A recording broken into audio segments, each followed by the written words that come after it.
Hey everyone, it's Christopher here with 56 Hope Road. Just wanted to post not a quick video. I have about like 20 minutes before my support group. I do a recovery support group every other Thursday. The group is at 6 and it goes about 75 minutes. I love that group. It's really difficult. It's a challenging group sometimes, especially with things being the way they are in the world. You know, it's hard to kind of cope in general, and then when you have depression and mental illness on top of it, and it's just so overwhelming. Like, so I don't really judge anyone for what they do or don't do, or I try not to. I mean, there's parts of me that want to tell people what to think and feel, or want them to be me, and so, you know, I definitely project that too, which is why I think that bothers me a lot, probably. Yeah, I'm sure there's a little takeaway there for me to reflect on. But I wanted to talk a little bit today about phase 2 of the project. So phase 2 is basically the marketing side, and then once I get settled into the place, I think I mentioned in the last video, the cable box did arrive, so everything's good. I'm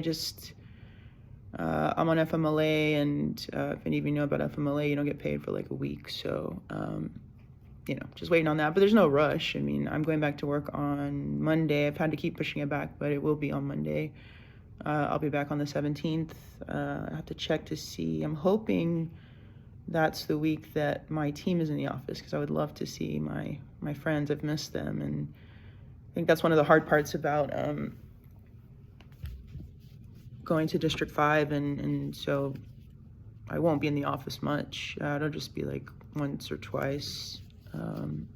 Maybe once in a week, so I'll probably have to coordinate with them to try to make sure that we all go on the same day, so at least if I'm only going to the office once that week, that we're all together, hopefully. The last time I was there, before I went on the leave, before I started going like just in and out, just haywire in my mind, I already lost my train of thought, dissociating again.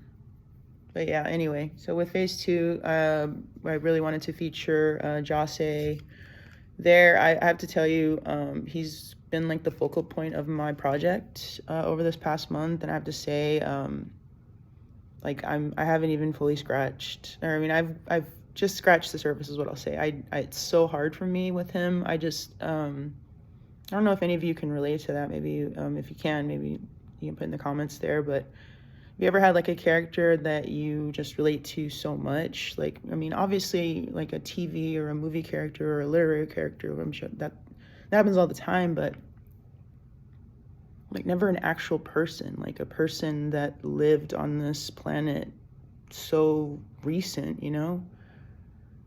And that's just, I don't know, it was just so overwhelming and beautiful and very unexpected.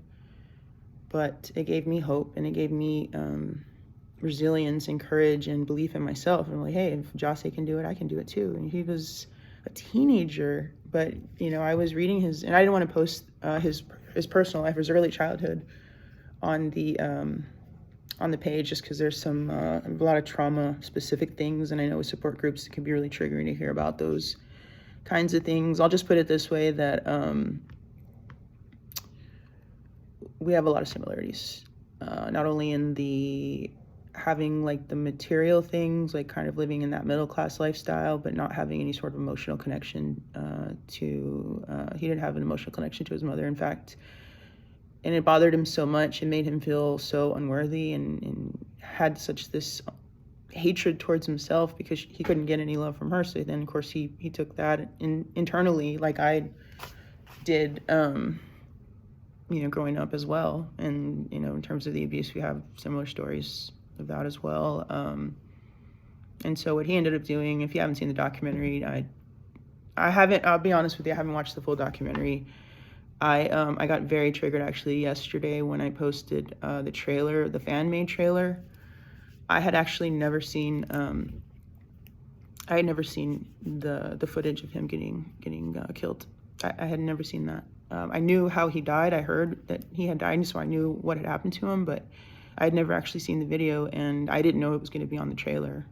So that was completely unexpected to me, and I just, because I feel that really strong connection with him, just like a spirit to spirit.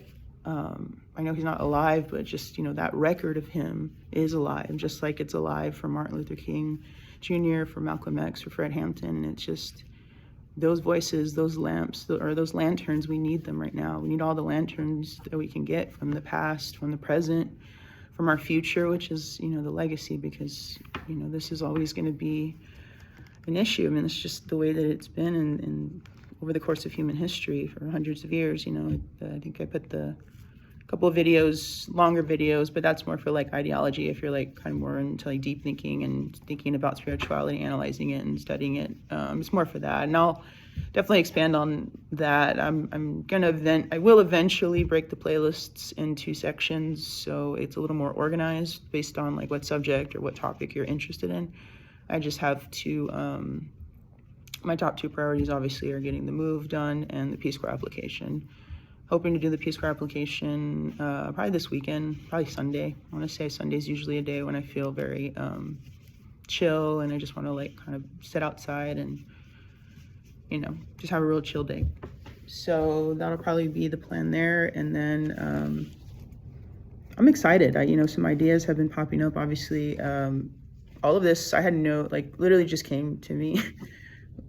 Literally, it just came out of nowhere. It was like manifested into the universe. It just came out of me somehow, Obviously I was smoking. Cheech and Chong is my go-to. They're pretty strong, and they last longer than some of the other ones that I've gotten before. Some of the other brands. But anyway, that was helpful as well in facilitating that. And I think just seeing that footage, I just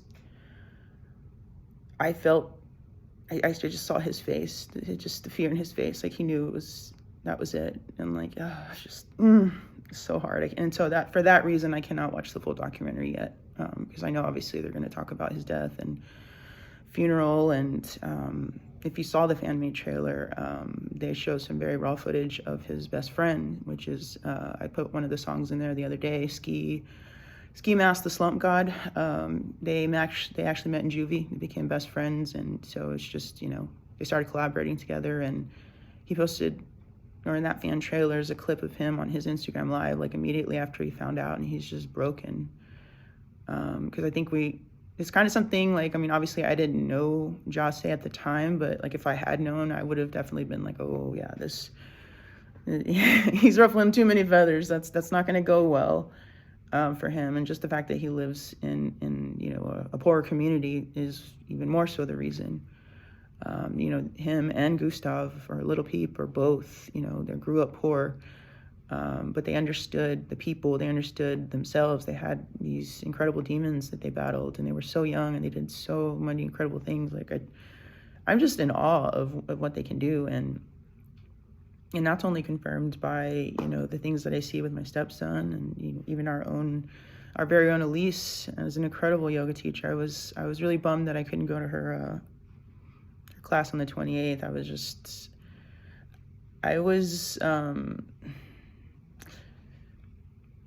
I don't know, I'm not like a psychiatrist or anything, but I felt like I was in psychosis, or like definitely in a stage 1, like some really bad shit. And I definitely want to post some of the support group stuff that I've collected, just like kind of how to facilitate a group, maybe to put that. So if any of you want to do a group of your own, or just something informally with family or with teachers, yoga teachers, having a support group is amazing. Even if I'm not, if it's not a safe space with me present, but just the fact of getting together. And I think I saw like little bits of that with Katie and Johnny over Valentine's weekend, which I was happy to see. And obviously the picnic on the 16th, I was glad that they were doing that. I trust me, that was not a good weekend for me.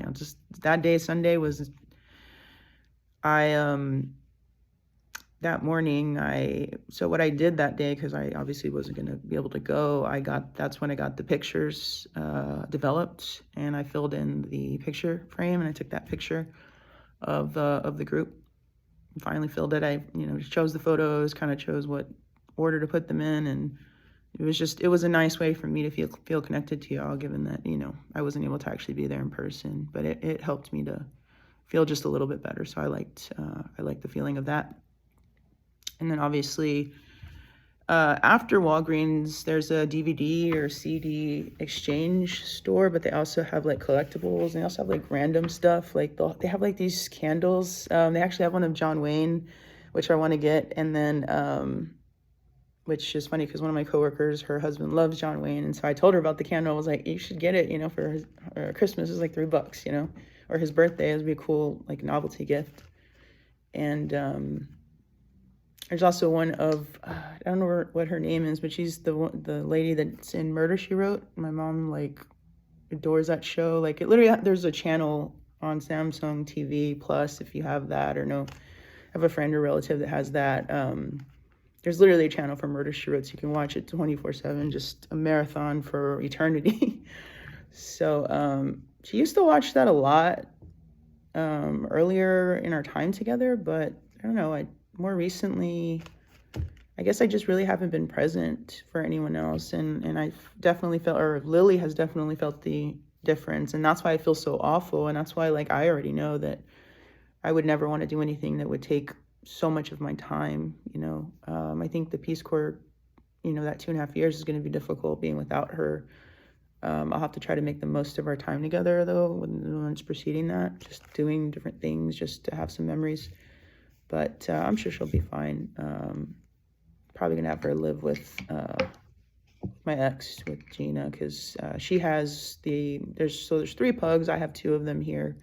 I'm taking Lily with me. Actually, I've decided to do that just because I could tell she was really feeling that isolation. So it was weird because I felt it from her, and it just makes me wonder like how I made others feel. Just because it's not something that you just kind of just automatically think about, or not something that you really know unless you can see it, or unless someone tells you, how you've hurt them or how you've made them feel.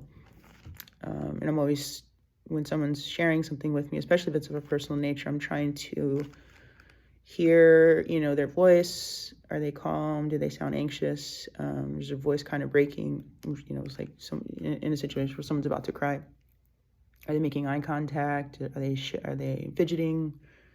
Do they have like a flat face, kind of just like, kind of just, these little things. But I mean, again, they don't mean anything. Just like what someone else is thinking, you can make ideas, but you don't actually know unless you ask them. And for me, I it's easier, I suppose, for me to be authentic because I just don't like the idea of not knowing.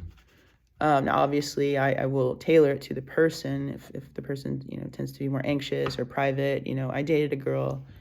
It's actually interesting. The Luffy tattoo that I got is actually because of a girl I dated.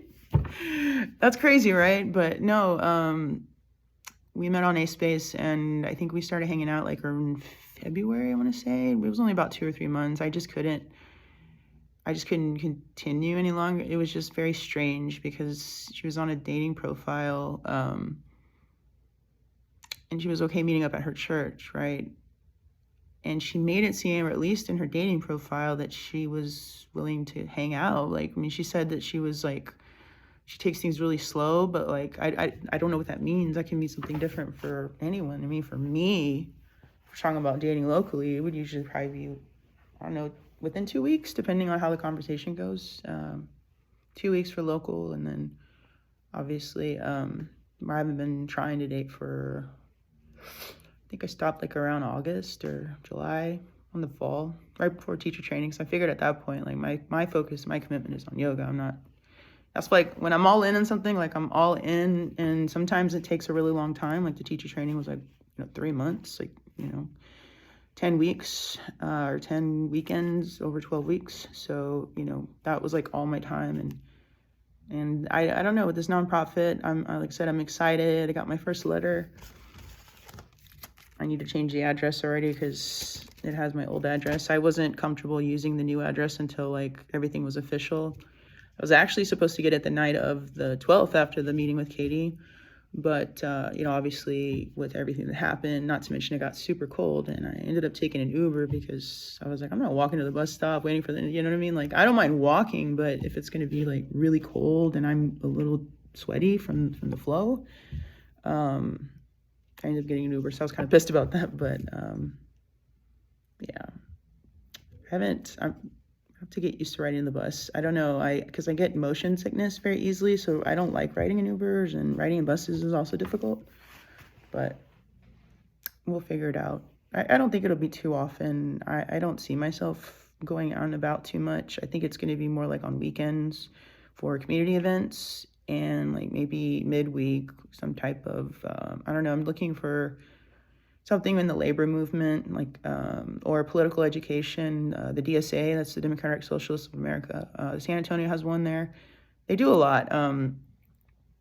It's not necessarily about ideology and beliefs about certain policies, but no, that what I love about them, because there was a time where I really just gave up on the whole idea of democratic socialism. So I was just like, we're not going to move the needle. We're just not going to get there. It just doesn't look like it's going to happen in my lifetime. And it doesn't seem like enough people are radicalized or in uproar about the class warfare to really do anything. And I don't blame people. I wasn't in the space where I could have done anything about it, which is why I do understand, that some people aren't in that place in their journey or in their healing.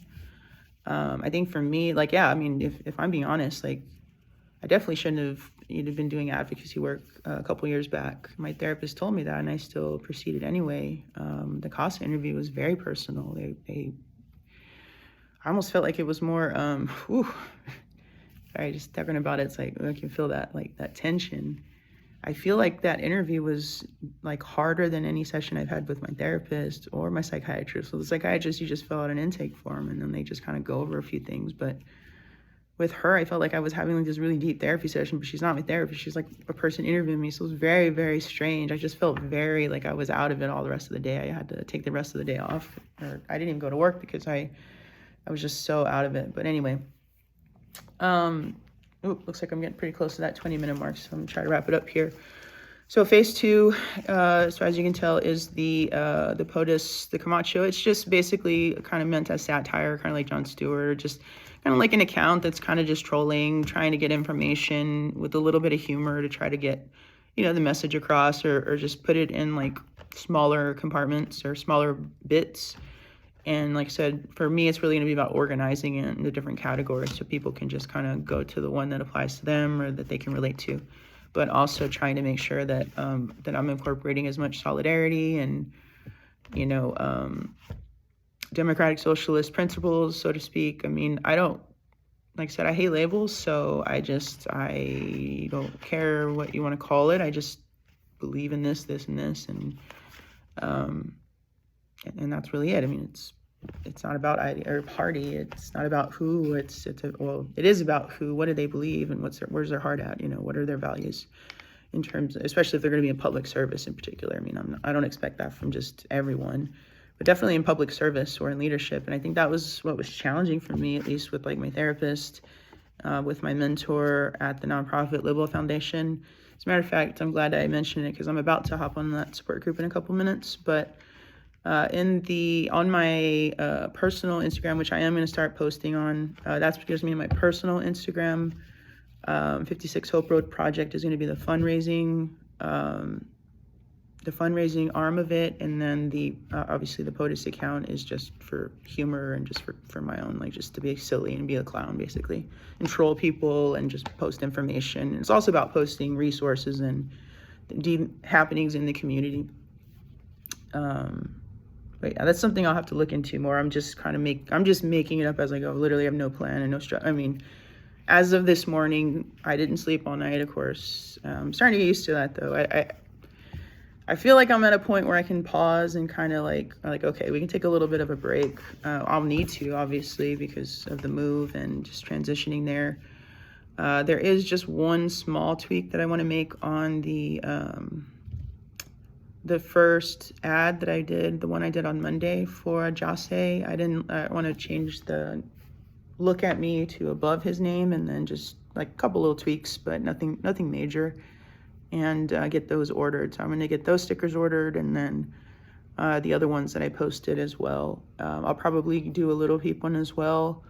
Just the one that I made. I haven't actually had a chance, like I said, to go into his music, and I haven't gone into his story either, his document. I mean, I watched it a long time ago, but I don't remember much of it. I just know that he died of the overdose, and it just was very questionable because he was very happy and he was very excited about his future, and he just had such a bright future ahead, just like XXXTentacion. They were both about to hit a peak or go into a next phase, and then just all of a sudden that they die. And I don't even think that that's about wealth. Truly, I think it's because of it being seen as a threat, you know, and that's why I want to amplify their message. I want to continue their legacy. I want to bring their legacy to the youth. A couple ideas I have in mind. This will be like more towards the summer though. Like I said, the support groups for college kids, or I'm gonna do like kind of a peer-to-peer course. I'm probably not gonna do 2 hours. I'll probably just do 1 hour once a week, like 1.5. I don't know. So we'll have to see once I put the curriculum together. I want it to be like an 8-week or 6. I might make it a 6-week program instead of 8, just because 8's a long time. I'll do probably 3, then a break, then 3, something like that. But I'll have to iron that out later on. Right now, the focus is